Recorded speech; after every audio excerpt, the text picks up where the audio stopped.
আমাকে ঠগাবার জন্য কয়েক কোটি শত কোটি টাকা বাজিয়েছিল 5 এবং 6-তে। শুধু আমাকে আমি যেন না হতে পারি এই জন্য কমপক্ষে 100 কোটি টাকা বাজিয়েছিল, আমি যেন হতে না পারি। অথচ আমি হওয়ার জন্য তো এত, আমি মনে 1 কোটি টাকা খরচ করছি কিনা আমাদের জনগণ আমি জানি না, কারণ আমাদের তরফ থেকে তো আমরা খরচ করিনি। সেখানে জনগণ নিজেদের থেকে নিজেদের হাজার গরিব দুঃখী রিক্সাওয়ালা ভ্যানওয়ালা রিক্সা বন্ধ করে ভ্যান বন্ধ করে, অনেকেরা আবার ডেলি কর্মচারী, এরা ডেলি কাজ বন্ধ করে আল্লাহু আকবার যেভাবে চেষ্টা সাধনা করছে, এদের প্রতিদান দেওয়ার ক্ষমতা আমার নেই। শুধু আমি আল্লাহর কাছে বলবো, আল্লাহ যেন তাদেরকে ভরপুর প্রতিদান করে।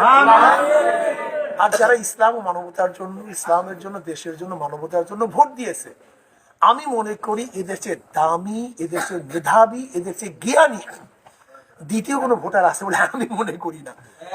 স্বার্থর বাহিরে, কেন তারা জানেন যে আমরা জোটের মধ্যে নাই, সেখানে আমরা ক্ষমতায় যেতে পারবো না, এটা তাদের জানা আছে। তারপরে শুধু ইসলামের জন্য একজন আলেমের